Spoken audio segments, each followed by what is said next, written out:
ভোলার সাগর তীরে পর্যটকদের জন্য নির্মিত সুউচ্চ ওয়াচ টাওয়ারটি নষ্ট হচ্ছে অযত্ন অবহেলায়। ২২৫ ফুট উচ্চতার চরফ্যাশন টাওয়ারের একসময় পর্যটকদের আকর্ষণ করলেও গত কয়েক বছর ধরে রক্ষণাবেক্ষণ ও পরিচ্ছন্নতায় নজর দেয়নি কর্তৃপক্ষ। কমেছে পর্যটক, চরফ্যাশনের অর্থনীতিতে ভূমিকা রাখতে পারে পর্যটন। তাই টাওয়ারটির বিশেষ সরকারের দৃষ্টি চান সচেতন নাগরিকরা। বঙ্গোপসাগরের তীরে ২২৫ ফুট উঁচু এই ওয়াচ টাওয়ারে উঠলে দেখা যায় নয়নাভিরাম দৃশ্য। ২০১৮ সালে তৎকালীন পরিবেশ উপমন্ত্রীর উদ্যোগে ভোলা সদর থেকে ৭০ কিলোমিটার দূরে নির্মাণ হয় জ্যাকব টাওয়ার। আধুনিক নকশা, অনন্য স্থাপনা এবং এলাকার নান্দনিক নৈসর্গের আকর্ষণে ভিড় করেন পর্যটকরা।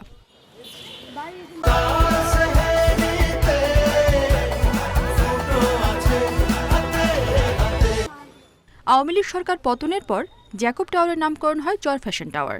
তবে গত ২ বছরে এটি রক্ষণাবেক্ষণে গুরুত্ব দিচ্ছে না পৌরসভা। অযত্ন অবহেলায় পড়ে আছে টাওয়ারের ফুলবাগান, নষ্ট হয়েছে লাইট ও ফোয়ারা।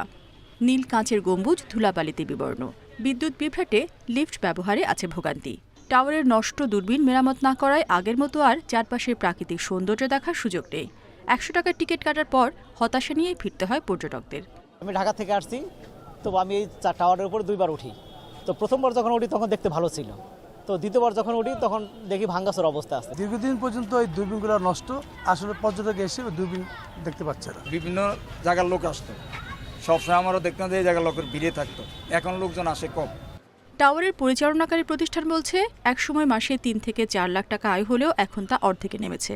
তবে পর্যাপ্ত রক্ষণাবেক্ষণ না হওয়ার বিষয়ে তেমন কোনো সদুত্তর মেলেনি।